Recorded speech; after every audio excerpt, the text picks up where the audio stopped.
Welcome to the Negev Podcast, where Christians come together to come out of the wilderness. Here we explore topics inside and outside of the Bible under the light and revelation of Jesus Christ through the Word of God.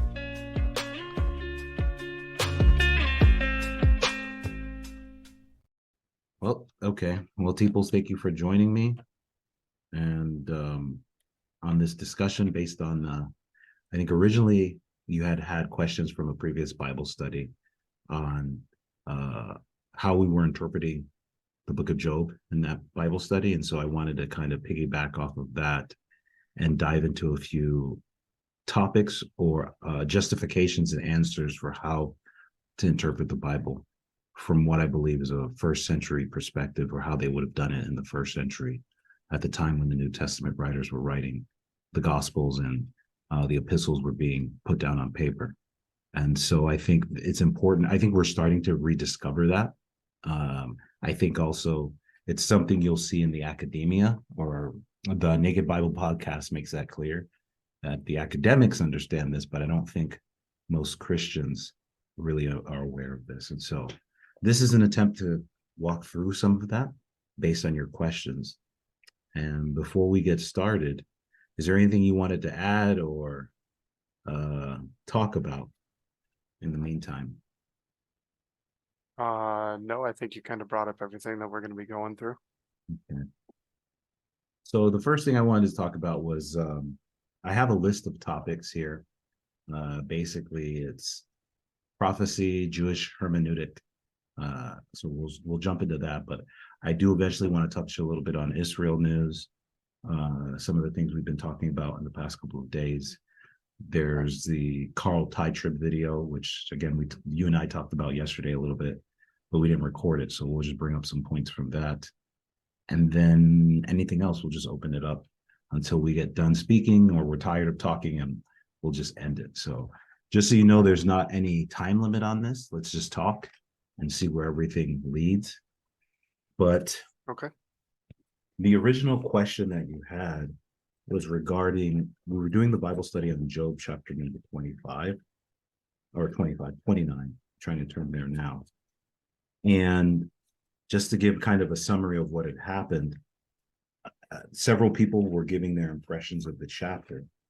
I think you had given the impression of Job is defending himself, essentially, or reminiscing about good days when he was honored and respected, things like that. Mm-hmm. And you had given your perspective in terms of, this is Job giving a defense, but also he was coming off a little bit arrogant. And then I think Angela gave her position in terms of even though he sounds arrogant, he has to defend himself because of the charges from his three companions that he must have sinned against God.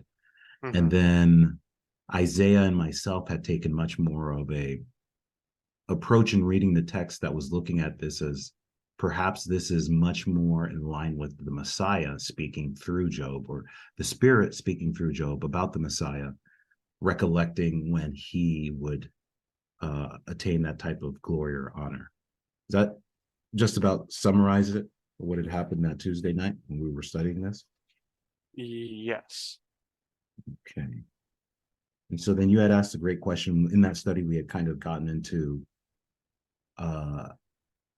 how is it possible to read, or what is the justification for looking at a piece of text and reading it and saying, oh, this actually has to do with the Messiah. And I think your concern was almost like, and again, correct me if I'm wrong, your concern was almost like, yeah, it makes sense that you could do that, but it seems almost like it's easy to abuse. Would that be fair? Yes. And I would say the abuse is something that I think we could expect in all areas of the Bible. If somebody wants to abuse it, they can. I'm more curious, how is it that we identify when it is being abused and when it's applicable, when it's not? If it's as, I don't know the right term, free floating, or free and open to interpretation as you were describing. Right. And that's, once you had clarified that yesterday, I think your question or your line of questioning makes a lot more sense. Because originally I thought you were like, how do we prevent abuse? And I'm like, you can't. Right. People abuse everything about the Bible, and so um but as you had clarified that, like you just did, it's like, yeah, how do we know what it is, so that it's not just for us, like how do we make sure that we're staying on track, but also we can identify when others aren't. Right. And I guess a formula would be a bit too explicit to ask for, but if there's like a way to go about looking at the prophecy, like that's why when we were talking about, and I may be getting a little off track, but when we started talking about Matthew and I called my son out of Israel, I Mm-hmm. saw a lot of parallels between those two verses where it's like, well, yes, I can see more than just the verse itself has alignment to where when you go back through and read, and I forget the verse it was, I wish I had it on hand. It's Um, Hosea 11. when we went, okay, thank you. When we went through and we're reading Hosea 11, I was like, yeah, a lot of these verses seem to correlate with what was going on in Matthew. It wasn't just that singular verse, but you had made a comment that there's other places that it's just that verse that aligns and Mm-hmm. it's not other places. So I'm curious how you can look at that and draw the connection safely. Yes. And yeah, and we're talking about it more. It's like I'm understanding where you're coming from. I think, however, I do think, how do I put it? There is a difference, or a point of like, I basically it's going to get to that question of how do I know a person is not abusing, and just being like, oh yeah, this is a pattern and this applies, and things like they're not stretching it beyond what you could, but beyond what you're able to do with it, with the method, I guess I should say. But the first answer I would give, let's just go through the verse. We'll kind of walk through, because I don't want to assume someone who's now jumping into this is familiar with some of the stuff that we're talking about. I gave kind of an overview of what happened to us in Job, but I think what we what we're discussing is a lot stronger in Matthew in this I methodology. So I'm agree. just going to jump right into Matthew and kind of launch from there. And then anyone can follow along with us as we're going through it. So I'm reading from the NLT, and I think you're using the NASB. Yes, sir. All right. So let's keep that in mind, because I know there's all kinds of different versions out there. But I'm going to go to Matthew chapter number 2. And then I'm going to go down to verse 13. Actually, I'm going to start from verse 9 and then read down. After this interview, the wise men went their way, and the star they had seen in the east guided them to Bethlehem. Side note, when we were asking about the Star of David, I wonder if someone would point to, maybe this is the Star of David or something like that, the star that the wise men saw. So just Okay. keep that in mind. But sorry. Um, It went ahead of them and stopped over the place where the child was born. When they saw the star, they were filled with joy. They entered the house and saw the child was with his mother Mary, and they bowed down and worshipped him. Then they opened their treasure chest and gave him gifts of gold, frankincense, and myrrh. When it came time to leave, they returned to their own country by another route, for God had warned them in a dream not to return to Herod. Verse 13, and this is where we started. After the wise men were gone, the angel of the Lord appeared to Joseph in a dream. Get up, flee to Egypt with the child and his mother, the angel said. Stay there until I tell you to return, because Herod is going to search for the child to kill him. That night, Joseph left for Egypt, and the child and Mary, his mother, left for, that night, Joseph left for Egypt with the child and Mary, his mother, and they stayed there until Herod's death. This fulfilled what the Lord had spoken through the prophet. I called my son out of Egypt. Herod was furious when he realized the wise men had outwitted him. He sent soldiers to kill all the boys in and around Bethlehem who were 2 years old and under, based on the wise men's report of the star's first appearance. Herod's brutal action fulfilled what God had spoken through the prophet Jeremiah. A cry was heard in Ramah, weeping and great mourning. Rachel weeps for her children, refusing to be comforted, for they are dead. All right. So I'll stop right there. And the verse we had focused on was essentially verse 15. And they stayed there until Herod's death. This fulfilled what the Lord had spoken through the prophet. I called my son out of Egypt. Now, do you remember where this is referenced or what the writer, Matthew, the writer, is pointing to? We had said Hosea 11. Yeah, Hosea chapter 11. So if someone doesn't, you just check your notes or usually in the margins or at the bottom of the page, they'll oftentimes give you where a reference, the Old Testament or another book is found. So this one, yeah, Hosea chapter 11, verse 1. So let's read from Hosea chapter 11, verse 1. Would you like to read it, please? I can do that. Let me get there. So again, this is the NASB, Mm-hmm. chapter 1, chapter 11, verse 1. When Israel was a youth, I loved him, and out of Egypt I called my son. The more they called them, the more they went from them. They kept sacrificing to the Baals and burning incense to idols.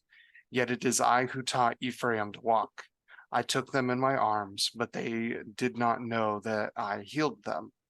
I led them with cords of a man, with bonds of love, and I became to them as one who lifts the yoke from their jaws. And I bent down and fed them.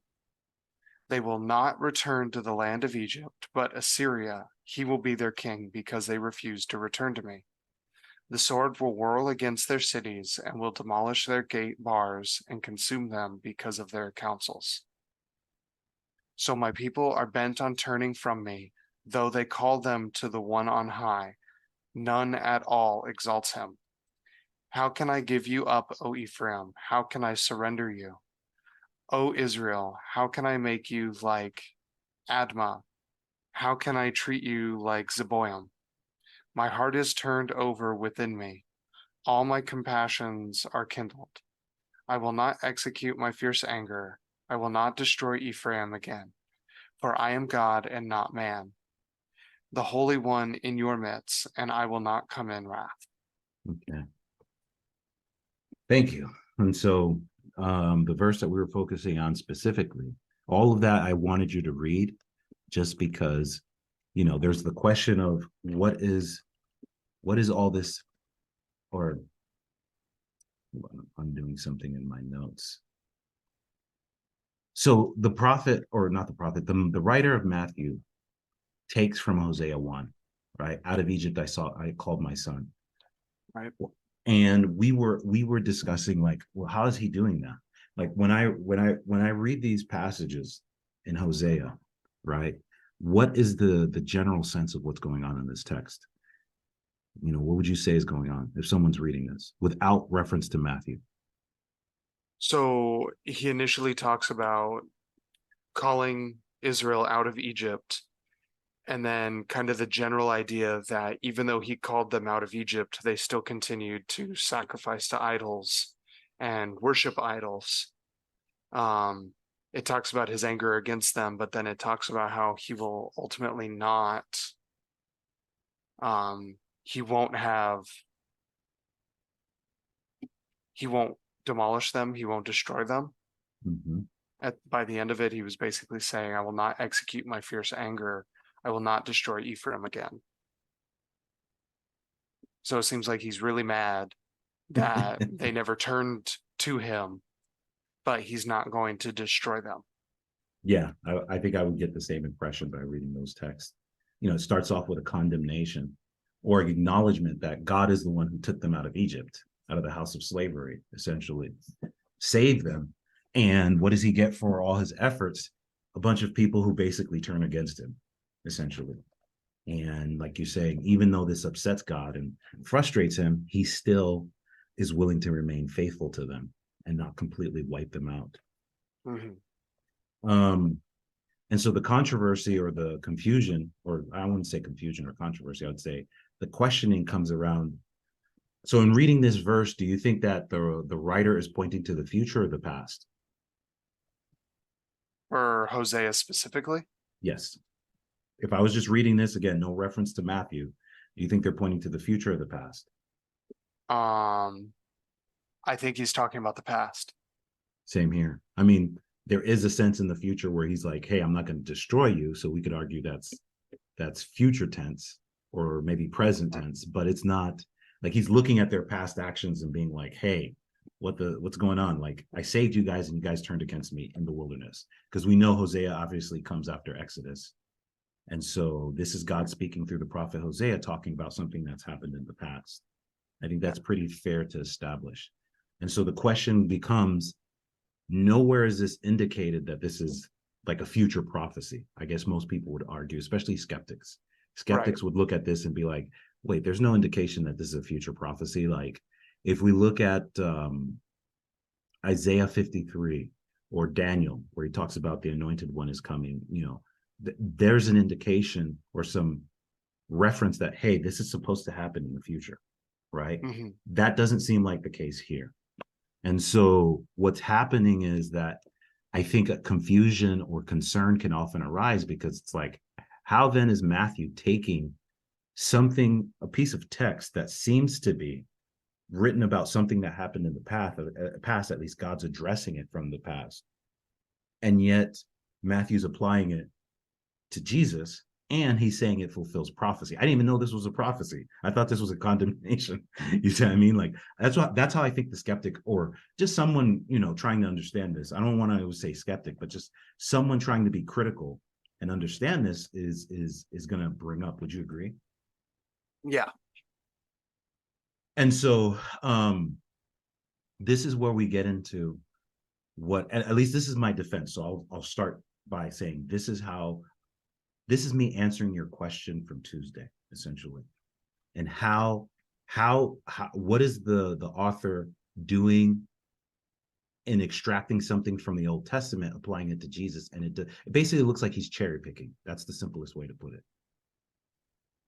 And what I would argue is he's not. So I shared with you a few resources, and we'll have them in the as resources for anyone who's listening through this. But it's basically, I sent you the article on Hosea 11 from Michael Heiser's Naked Bible podcast.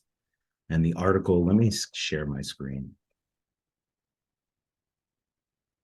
And some of this will probably be a review for you people since we talked about some of this stuff yesterday. Right. Okay. Let me know if you can see my screen.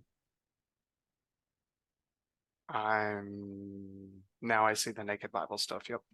Okay, cool. And so this is the article I was talking about, were the New Testament writers hermeneutical hacks. Anyone not aware of the word hermeneutical, it just means essentially, I mean, there's probably a deeper meaning, but it just essentially means interpretation, right? Were they interpreting the Bible incorrectly? And so he goes through this article and outlines it's a response to a blog post by an atheist who is arguing that the New Testament writers didn't know what they were doing when they were quoting from the Old Testament and saying things like, hey, this fulfilled prophecy. Because when you go back to those original verses, it's clear. It's like, how is this prophecy? And he outlines some interesting points. Like, how some people will sometimes say, well, it's the Spirit that's guiding him. So the Spirit says that it's a prophecy, therefore it is. It's like, okay, I mean, I think it's a legitimate way to put it. It's just, I think, how do I put it? I think you run into the same problem, like you were saying, where someone can abuse of that. Now, I have to be careful. Someone can abuse it. We don't take new writing as canon, at least you and I don't. I know Eastern Orthodox, they don't hold that position. I believe the Catholic Church doesn't hold that position. They take on new writings as inspired. But you and I, we stop at the book of Revelation. And so what I would say is, especially in the question of prophecy, especially considering the current times and everything going on in Israel right now, as people are trying to understand prophecy, if you say just the Spirit, then it seems like it almost bars someone from being able to essentially do what they did. Does that make sense? Right.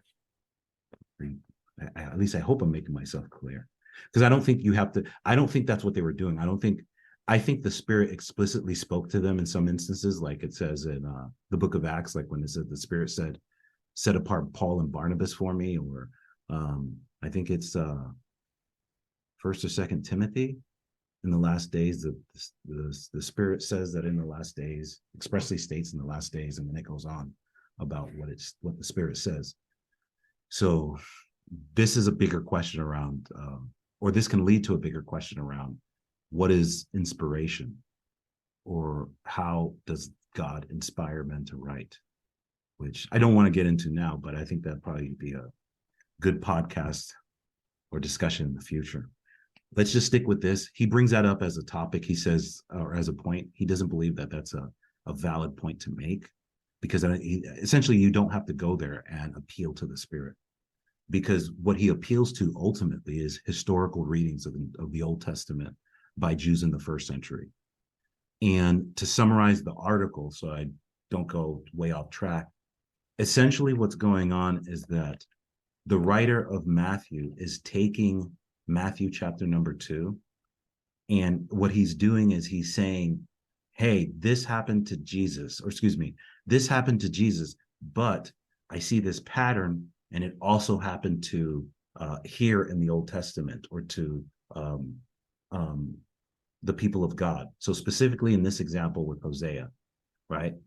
Israel, we know in Exodus is called the Son of God, right? Which we can affirm based on Hosea, out of Egypt I called my son, and then God begins to speak about how Israel turned against him. Okay, so we know Israel's called the Son of God. And the writer is looking at this and saying, hey, Jesus is also called the Son of God, right? Except, and then he sees this parallel where the Son of God, as in Israel, gets called out of Egypt, but then the Son of God, as in Jesus, also gets called out of Egypt. The difference, though, is that in these two instances, or in these parallels, is that Israel, the Son of God from the Old Testament, gets called out of Egypt, goes into the wilderness and fails. Jesus, the Son of God, gets called out of Egypt, gets baptized, goes into the wilderness, and succeeds the testing, right? The temptation of Jesus we're aware of when Satan visits him. And so the argument is essentially that what the persons or the writers of the New Testament are doing is they're looking for parallels and patterns that correlate to the life and ministry of Jesus Christ seen in the Old Testament, that either prefigure, foreshadow, or align with him in some way. Does that make sense? Yes. I think what I was bringing up in that moment, though, was how we read from Hosea 11:1 all the way to 9, Mm-hmm. and I saw other parallels when reading the whole verse that aligned with what I saw going on in Matthew chapter 2 in terms of Israel versus Jesus, in terms of how Jesus was viewing the Israelites at the time Mm-hmm. and the issues going on, ultimately leading to Jesus's fulfillment in verse 9, for example, of not abandoning them. Mm-hmm. Like he wasn't going to be judging them at that time upon his arrival. But even when you're looking at the text itself, it starts in verse 1 with, when Israel was a youth, I loved him, and out Mm-hmm. of Egypt I called my son. And I saw that as singular, quoting back towards Matthew being Jesus. And then the more they called them, the more they went from them. They kept sacrificing to the Baals and burning incense to idols. And I see that as those who had turned away from God, not only in Hosea, but also in Matthew. He's still now talking as a plurality about the Jewish people. And I see that statement of calling Jesus out of Egypt, like Jesus is fulfilling more than one prophecy, but here's aspects of the prophecy he's there to fulfill. Mm-hmm. And then you keep reading on, it continues with, yet it was I who taught Ephraim to walk. Continuing on, they will not return to the land of Egypt, but to Assyria. The sword will whirl against their cities, even into, again, not chapter 9, but verse 9, when it says, I will not destroy Ephraim, for I am a God and not a man, the Holy One in your midst, and I will not come in wrath. Jesus didn't come in wrath. He came to die to save them. And I see that again pointing back towards Jesus again, especially when it says, for I am God and not man. Like Jesus was God, he wasn't just a mere man. So I'm seeing a whole lot more going on in these verses that I can directly relate to what we know about Matthew. Now, the people at the time living through Matthew and Jesus living wouldn't have seen those things, but us looking back, retrospect, having the scripture that Matthew or the gospel that Matthew wrote and Hosea chapter 11, I think we can see those connections. Does that make sense? It does. However, I think that's why. So, like, I think they did see those connections. I don't think they saw all those connections that you're trying to connect to. Um, but I do think that's why he uses Hosea 1. So, like, you're saying singular in Hosea 1, but again, even though it's when Israel was a child, I loved him and I called my son out of Egypt. That is so, like, because of the context in terms of this being Hosea and describing what happened in the past, we know that this is corporately referring to Israel, the nation, right? So when we go through the story of Exodus and Moses's encounter with God and how God describes to Moses that he's going to basically he's heard his son's pleas and he's going to basically pull his son out of Egypt so that his son can come worship him in the wilderness. And so based on this context and everything that's happening, I think we know that this is, at least the writer is pointing this to the past, right? In Hosea, yes, I would agree with that. Right, in Hosea. And then Matthew is seeing this parallel and quotes from verse 1. Now, I can't speak to the fact that, like, I don't know if Matthew saw more of these items that you're describing as parallels, right? Because he doesn't include them.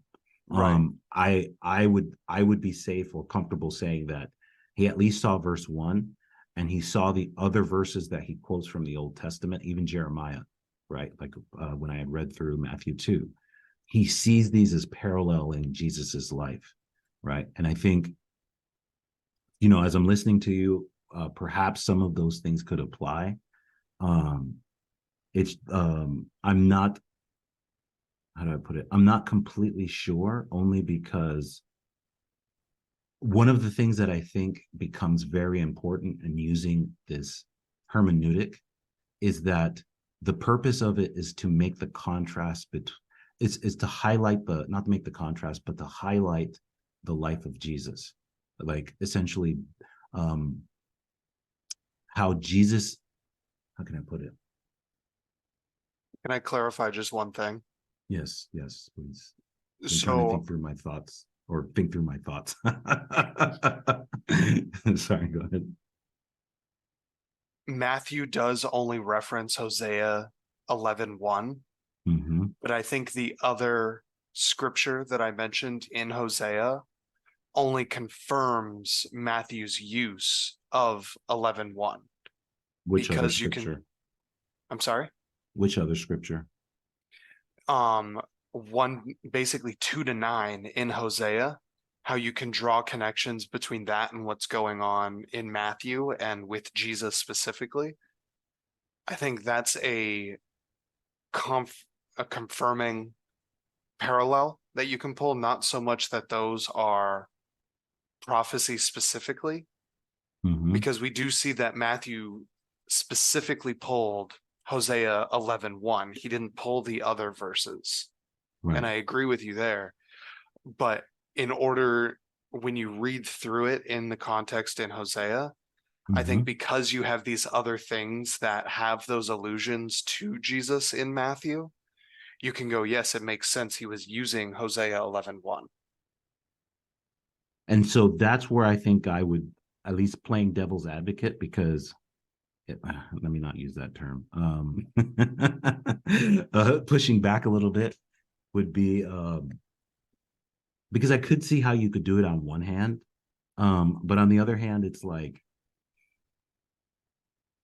how do I phrase it? On the other hand, it's Jesus.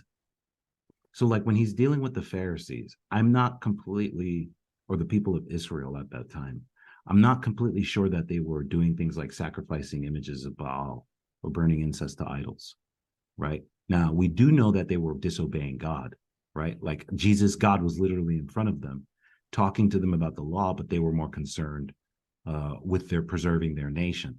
Now, putting anything before God means you've committed idolatry. So even if they put the nation before God, they are still committing idolatry. So idolatry is not off the table, in the sense of them being guilty of it.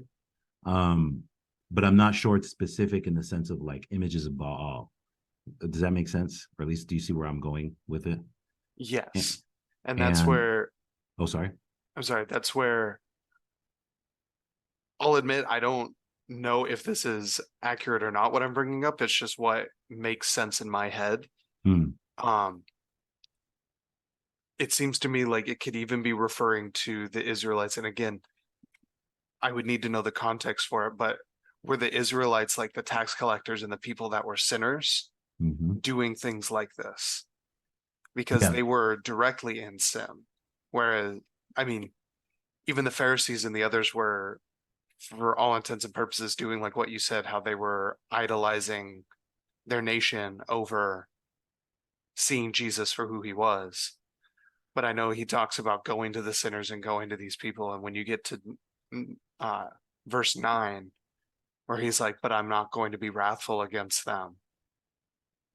Like that seems the exact thing Jesus did when he called to the people who listened to him. Like he wasn't wrathful towards them because he was pretty hardcore when it came to talking to the Pharisees about different stuff. Yeah, it was. Um, and so that's why I'm not like, it's not like a hard rejection of what you're saying, because quite honestly, it could be that Matthew's reading through these and seeing the things that you're describing, and then he takes verse 1 as like, this is the strongest parallel within this that directly relates to the Messiah, right? Because there, to say that Israel wasn't dealing with idolatry, I wouldn't say that. I mean, they were, whether it was the idolatry of their political position or the idolatry of their state and not wanting to go back into exile, like all these different factors. I just wouldn't be comfortable saying they were sacrificing incest to Baal or anything like that, because Right. we don't have any record of that. But I think this brings, and the reason I'm kind of walking down this train of thought with you is because I think eventually this leads to where I'm trying to go with this method. I Mm, think this affirms it in a sense of, because this is a similar problem we ran into Job 29 on Tuesday night, where it's like, hmm okay, I see these parallels, but I'm not sure this parallel exactly matches on to what you're talking about. At least that was the discussion we were having between everyone on the call. Right. And I think that becomes very important, because how would I, to your question of how do you ensure that you're not going too far? Because as I'm hearing you say, okay, well, I think this further demonstrates Jesus's ministry. In my mind, I'm like, well, maybe. I mean, maybe you're stretching the the text too far. Maybe you're not, maybe you are, but how do we determine that? Right. Right. And I think the way that I think would help, well, it's so interesting when we're recording, I start catching all these like stupid things that I'm saying. Like I'm thinking my thoughts, or the way that you think what you're thinking. It's like, wait, what? But anyway, and then when we talk without recording, we just speak freely. I think this is why the book of Acts is so interesting, at least when I was studying and trying to think about some of the things you were asking. So I want to go over to Acts chapter number 2. And even that Tuesday night, you and I were talking about this in terms of Acts chapter 2, when Peter uses Joel, because I think he's doing the same thing. I'm going to pull this up here. Acts chapter 2. Yeah, if I remember right, he's doing the same thing, but he's doing it in the opposite direction where he's adding more than what was actually done at the time, right? What do you mean? We're talking about Acts chapter 2:17. Yeah, you've got it. We were talking about verse 20, which I suppose we should probably read through it before we start talking about it. Yeah, let's But do that. I'll read, and then what I'll have you do is read in Joel, where he's quoting from. okay. And so I'll start in 16. So this is right after the Spirit falls upon them and they start seeing, this is Pentecost essentially, and people start speaking in tongues. And then Peter gives a sermon, and he says in verse 16, know what you see was predicted long ago by the prophet Joel. Again, I'm reading NLT. Know what you see was predicted long ago by the prophet Joel.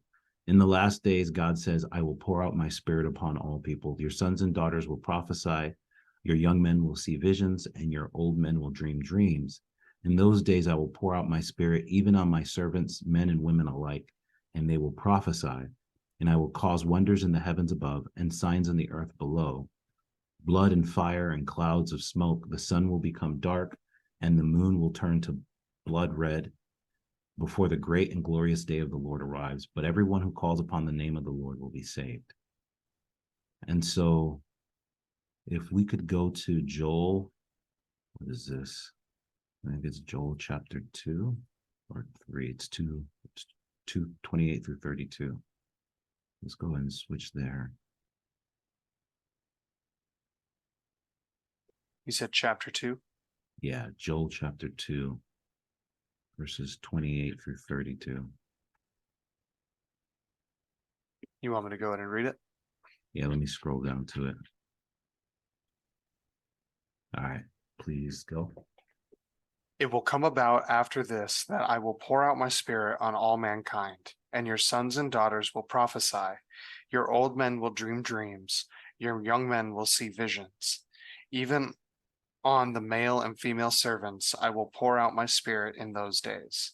I will display wonders in the sky and on the earth, blood, fire, and columns of smoke. The sun will be turned into darkness, and the moon into blood before the great and awesome day of the Lord comes. And it will come about that whoever calls on the name of the Lord will be delivered, for on Mount Zion and in Jerusalem there will be those who escape, as the Lord has said, even among the survivors whom the Lord calls. Okay. So as we're looking through this, what do we know, or what would you say stands out based on Peter's quotation of Joel? So in chapter 2, I believe this is when the Holy Spirit has come upon them.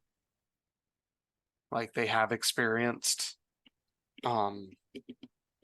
the speaking in tongues and all the events of Pentecost. And he's confirming that when he talks about it will come about after this that I will pour out my spirit on all mankind, and your sons and daughters will prophesy. That was something that was happening. Your old men will dream dreams. I don't know how you would confirm that right in the moment that he was saying it, but it seems like that's relative to what was happening at that point. Where things start to change up a little bit is he goes all the way to verse 32, Peter does. Mm-hmm. But he then says things like the sun will be turned into darkness and the moon into blood before the great and awesome day of the Lord comes. Mm-hmm. That's stuff that seems to have not happened yet Mm-hmm. when Peter is bringing it up. Mm. So I think where I'd mentioned earlier, I think there's a flip, because before, when we were talking in Matthew and Hosea, we had very little to draw off of, and there was more that you could see in at least from what I was seeing in Hosea. And then Matthew, he only pulls the one verse, where this Peter's pulling a whole bunch of stuff, but then it's clear some of those things have not happened yet. So I'm curious why didn't he stop at the point where it was, hey, we remember this prophecy being said, these things have been fulfilled today. Yep. And oh man, so glad we're recording this, because now I'm like, yes. So what you just said is like perfect, right? Because Hosea, just so I can make sure I'm understanding what you're getting at. So I'm going to repeat some of what you said. Okay. In Matthew chapter 2, the author sees this parallel from Hosea, but instead of quoting all these verses where you're arguing, hey, I see more of the Messiah as I go through more of the chapter, because of his relationship with Israel, this kind of this kind of rebellious relationship where even though Israel is rebelling against God, God is still faithful and wanting to take care of them, is what you're arguing from Hosea. And it seems like in Matthew 2, the writer sees that, but instead of quoting all these verses, he just uses this one verse. While here, the writer, or because the writer is Luke, but Peter, seeing this spirit pouring out on people, remembers Joel and God's basically God talking about how he's going to pour out his spirit on people in the last days. And he quotes a whole lot more, takes a lot more text, but it's like, no, only this part seems to be relevant, this small. Yeah. And so this is perfect, because part of what I think is happening, and again, in the Naked Bible podcast, they talk about it, but it's not just the Naked Bible podcast. Like I said, I'll be sending you a bunch of resources, from Anthony Rogers to One for Israel. I'm trying to find the video from Jacob Prasch on the history of the church, where the idea or the way that they read scripture is based on looking for patterns, right? And oftentimes that pattern can speak of prophecy in terms of, we have to also reevaluate the word prophecy. And I think the book of Revelation gives us the way that we should think about prophecy. Because we often, and I said this in a Wednesday night study, where we often think of prophecy as future, right? And exclusive to future. And it's like, that's not true. That's not the way the biblical writers would have thought of prophecy. And so we'll read from Revelation 19, where I think we allow the Bible to define what is prophecy from the perspective of the Bible in just a second. But I want to finish my point where what I think the writers are doing is looking for patterns. And then the patterns, they'll say, hey, here is something that happened, but this isn't the full fulfillment of that. Or maybe God still has to fulfill it, because obviously, like in this, we're seeing all these elements that have not happened, or we can't, maybe they happened, it wasn't recorded, which I don't believe that's the case. But from what we can tell from what's recorded in the New Testament, like the sun becoming dark and the moon turning to blood and the day of the Lord, all that stuff hasn't happened yet. Right. And so what it seems like, and what I'm arguing, is that they're receiving a foretaste or a preview of what's supposed to happen ultimately when the day of the Lord comes. Does that make sense? That's why he's experiencing some of it now, or in his time. And then he's referencing Joel as like, oh, wait, I see this is happening. And maybe he was expecting the rest, and it just didn't happen. But because it didn't happen, that meant it was a foreshadowing, or it was a preview. Does that make sense? Yes, but doesn't that still couch prophecy as a future thing then? Oh, absolutely. It's an aspect of it. So that's one of the reasons why I was saying prophecy isn't limited to future tense. Does that make sense? Because in what we just read with Matthew 2, right? What did you see when he was talking about out of Egypt I called my son, right? Was that future tense or past tense? The way Matthew was using it, I believe he was using it as past tense. Well, he was using it as past tense, but saying that it had been fulfilled, Right. in terms of prophecy. And So when we're, present tense technically, but he was well, present, well, not really, it would in still be Matthew's past sense, it tense. wasn't future tense. It It was a wasn't future prophecy tense. fulfilled in Jesus. Bingo. Yes, thank you for clarifying it that way.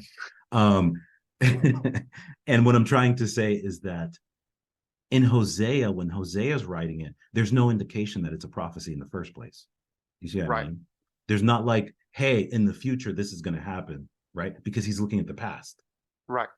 Okay. So, however, when the writer takes it, he's like, oh, this is a fulfillment. So, even though the writer, the original writer, wrote this as a description of what had happened in the past, it actually is also a description from the writer's perspective of Hosea of what would happen in the future because it happens to Jesus. Does that make sense?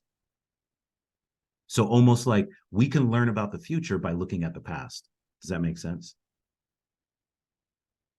Sort of, yes. And so, yeah, that's why let's go to Revelation chapter number 19. Can I add something to this that I think could be some good context? Oh, yeah, please. So I'm actually going through a study on Ruth right now. But what's Mhm. interesting when you're studying Ruth is you kind of have to study Judges along with it, in terms of figuring out what's going on in the world and everything that's taking place. Ruth happens in the time of the Judges. I Um, didn't know that.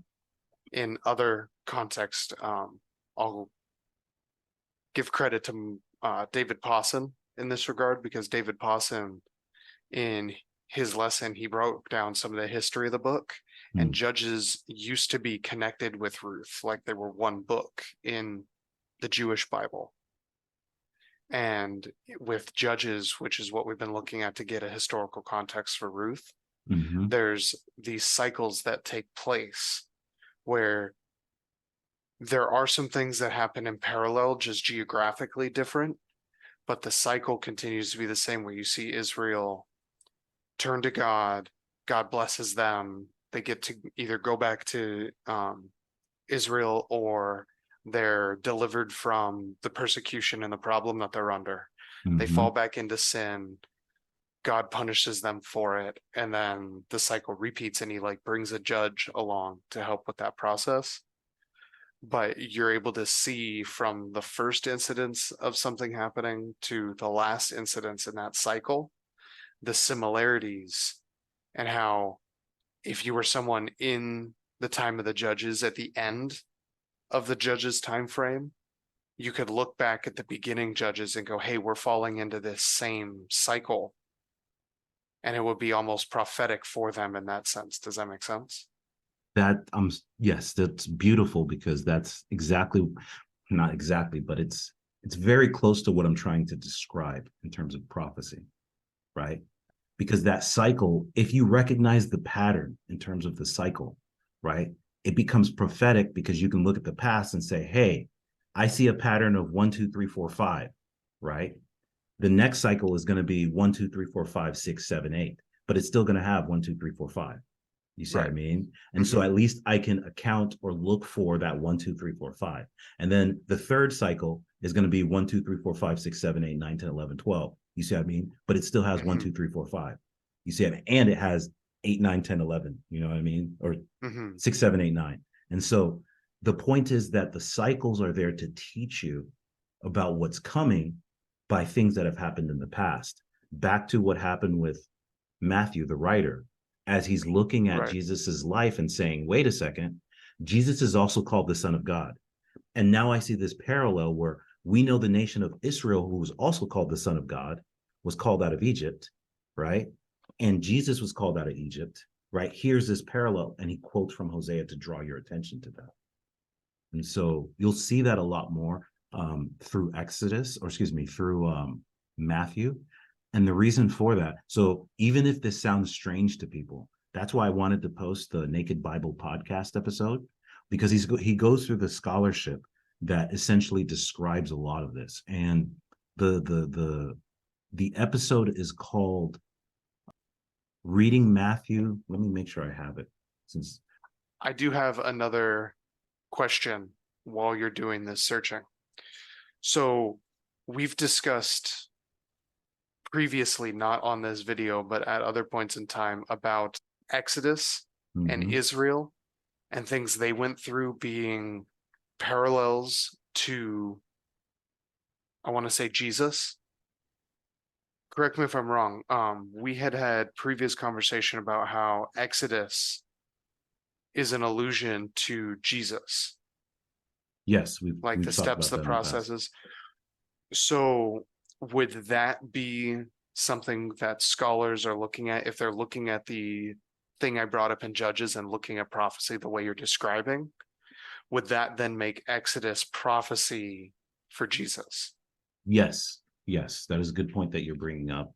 That's exactly um, what happens in the scholarship realm. Again, I'm not a scholar. I'm basically just what do you say? I'm not a scholar. I play one on TV. Um, Okay. they, I don't. This is just stuff I'm coming across as I'm looking through as a hobby, reading through or listening to some of this material, and this is the things that they're describing. So, like a good resource for this, although obviously we don't agree with every position Michael Heiser takes, but he's one of many resources.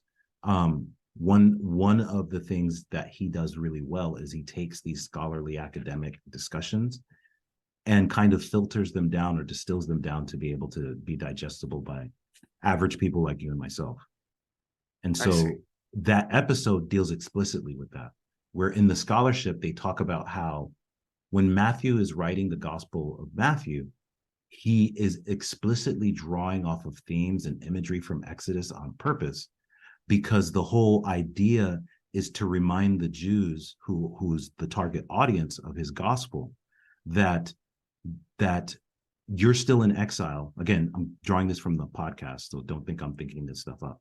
But Right. it's basically you Jewish people, or we the Jews, are still in exile. Jesus is the new Moses who brings us out of exile, and he's the one bringing us into the promised land. He is the one that Moses talked about when Moses predicted that God will raise up amongst you a prophet like myself, right? And he is the one you should listen to, right? That's right out of, I think, either Exodus or Deuteronomy. And I see. so that's why Matthew starts drawing so heavily from Exodus material, because he knows his audience is familiar with this stuff, and he's pulling out these pieces to get them to kind of think of Jesus's life and ministry in parallel to Exodus. Back to, why did he quote Hosea? Out of Egypt I called my son. Well, obviously that's Hosea, but what is Hosea talking about? Hosea is talking about the Exodus. Right.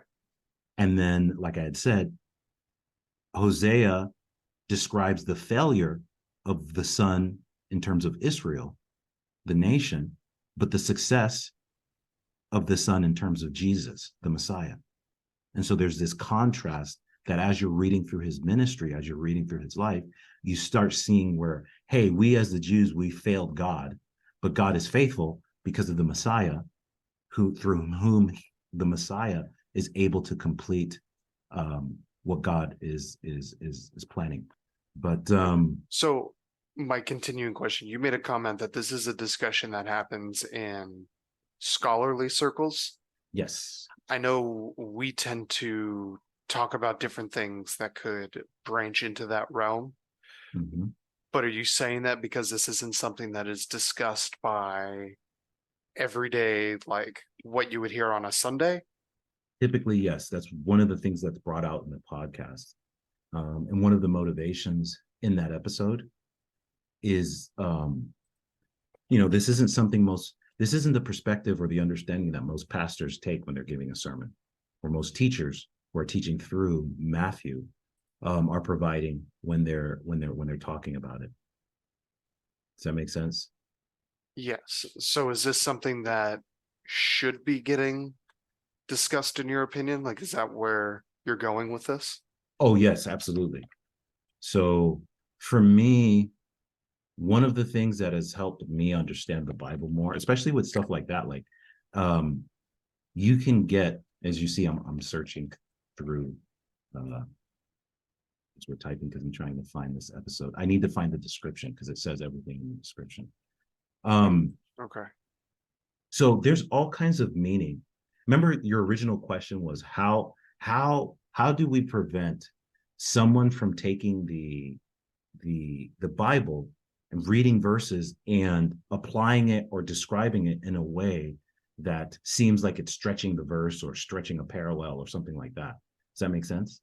Right. That's where my question's coming from, because if we're supposed to be doing this more often, how do we Mhm. then do it securely so that I don't go too far with it and that we Right. can verify that? So, Well, one of the things that's interesting and what your concern is that once you start learning more about how first century Jews viewed the Bible, how academics are going through and saying, yeah, here's certain imagery. This is the way that they understand it. Like, let's say something like Ezekiel's wheel. How many times have you heard people describe Ezekiel's wheel?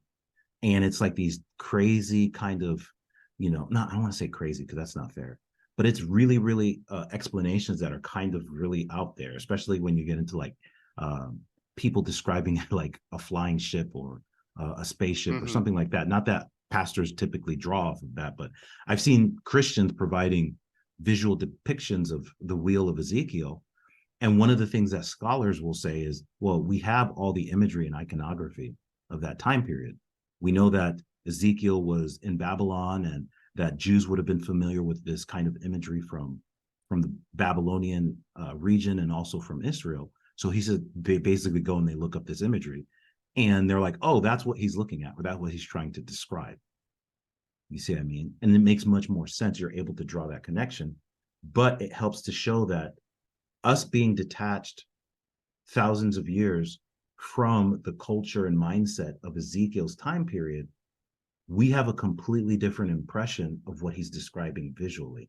Almost like if you were to try to describe a 747 airplane to someone thousands of years ago, right? You're giving a description in terms of words and they're drawing it out on a piece of paper. What are they going to come up with? Whereas if you're providing the visual description of a 747 airliner to someone in the modern day, they're probably going to connect the dots pretty easily because we see airplanes all the time. It's part of our culture. mhm. Okay. And so is this an essential part of reading the Bible? No, no, no, no, no. I wouldn't be arguing this as if you, because obviously throughout history God has had his people. He's been able to save people without us reading the Bible in this manner. You see what I mean? What it does is it helps us to understand certain aspects of the Bible that sometimes seem like a mystery. It helps to develop a deeper understanding because it moves you closer to what the writers and what the readers would have been seeing or how they would have been thinking. Does that make sense? Mhm.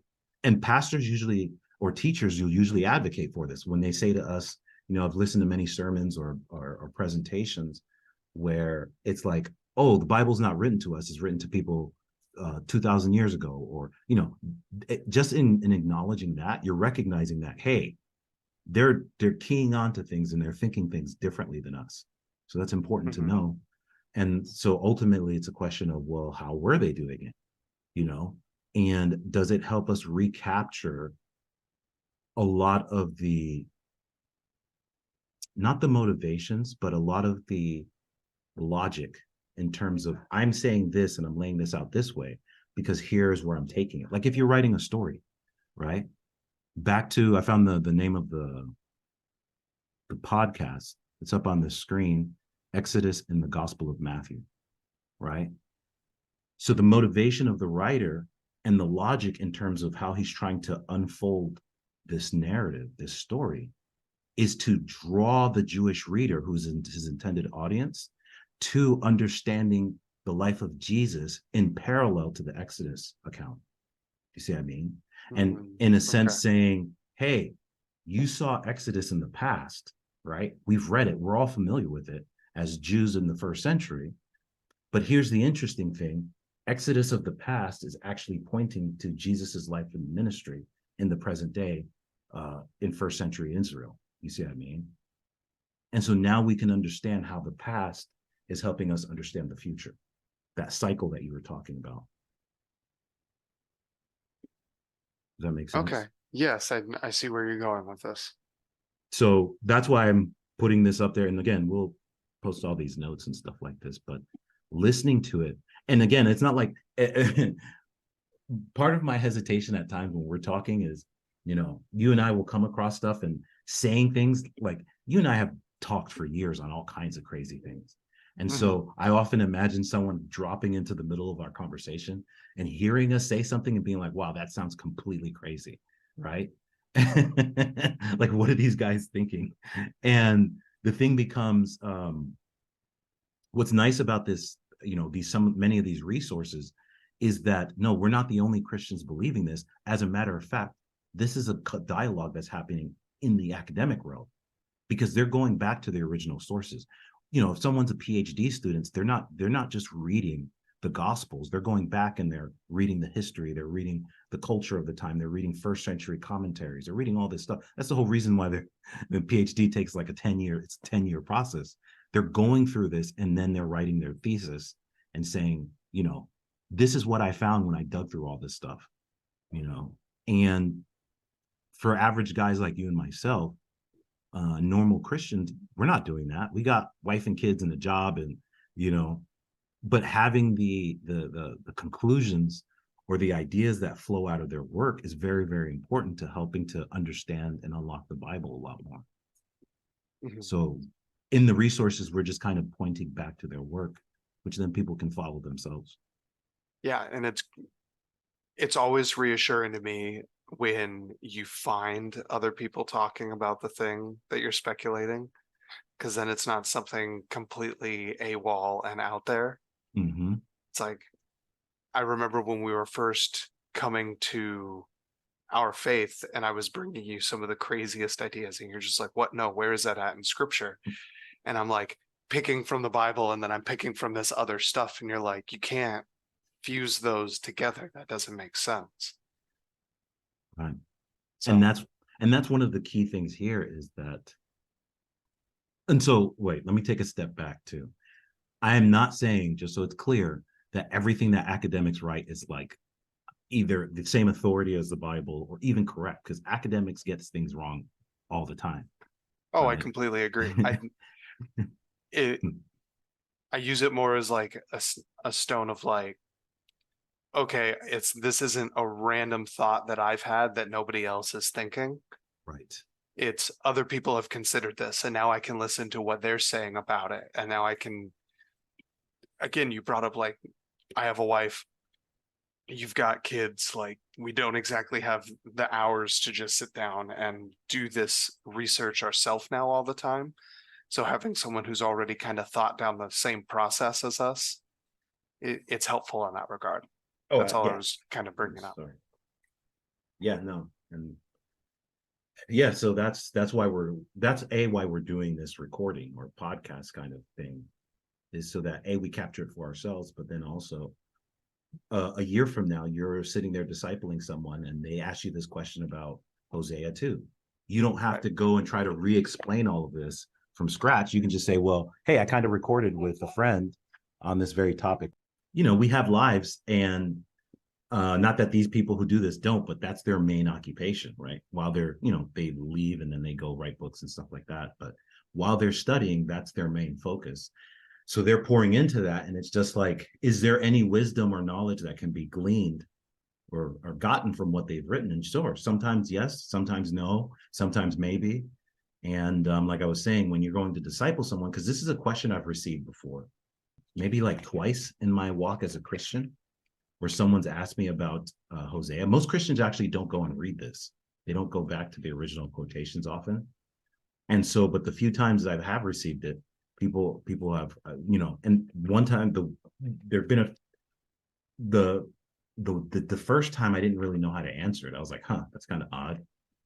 And, just spent some time kind of going through this, but I think you'll find that generally speaking, the way the Jews understood their scripture is that cyclical pattern that you're describing. And one of the first persons to ever put me onto that idea was actually David Pawson. You had mentioned him earlier. And he had described a way of interpretation. I think he had called it like the Eastern Western and Middle Eastern kind of way. Because he said in the West, we tend to read in a linear fashion where you have events that are like, okay, here something is prophesied, or here's this event, and then you're moving linearly through history. And he said in the Eastern traditions, it tends to be more cyclical. That's why you have like the karmic cycle and reincarnation and stuff like that. So everything is kind of like a circular mindset. And then he says, with the Bible, what you have is the almost like a combination of the two, where it's linear, or it's progressing in a circular pattern linearly through time to an ultimate fulfillment. So if we go back to Joel, the ultimate fulfillment of this prophecy in Joel, like I said, Peter quotes it, but I don't recall anywhere where, we see the sun becoming dark and the moon will turn to blood and all this stuff. But we know that once that's fulfilled, once we actually do see that, so we would see the ultimate fulfillment of that would be, yes, there's this pouring out of the Spirit, and all of these things that are all this spiritual activity brought upon by the Spirit's moving in people and believers. And then we're also seeing the moon turning into blood and the sun not giving its light and all this other stuff, and then essentially Jesus returning, right? Which is interesting once you map all this stuff onto Matthew 24 and the book of Revelation. So essentially, there's an ultimate final fulfillment, but Peter wasn't living in it. I think Peter believed he was, which is why he quotes it. But ultimately, us being here in the future know that he wasn't. Does that make sense? Oh, yeah. And we had discussed that in the past, that they thought that this was all about to happen right away, right now. Like we even see that previously in chapter 1 when they're asking Jesus, like, so now is the kingdom coming now? Mm-hmm. Yeah, And let's go he's to that. like, verse 7, So when the verse 6. apostles were with Jesus, they kept asking him, Lord, has the time come for you to free Israel and restore our kingdom? He replied, the Father alone has the authority to set those dates and times, and that they are not for you to know, but you will receive power when the Holy Spirit comes upon you, Joel, right? Just like God promised. And you will be my witnesses, telling people about me everywhere in Jerusalem, throughout Judea and Samaria, and to the ends of the earth. We're in this process right now. This is what's so interesting about prophecy is that, and again, like we talk about the different what is it, amillennial, premillennial, preterism, all these different definitions for positions people take when it comes to eschatology. And one of the things I believe personally is when I'm reading through, I hate that little selection bar. When I'm reading through these verses like this, we're still in the gathering mode. We're still in the process of bringing essentially this. You will be my witnesses everywhere to the ends of the earth. I mean, in Jerusalem, Judea, Samaria, and to the ends of the earth. This is the church. This is the mandate of the church, which is why in Matthew chapter 28 at the end, Jesus commands them, go out and make disciples of all the world, baptizing them in the name of the Father, the Son, and the Holy Spirit, right? Like, we're still in that, but we're moving towards the culmination of all these things. Their mindset was on the end of all things. They believed united, like we said, they believed they were in it.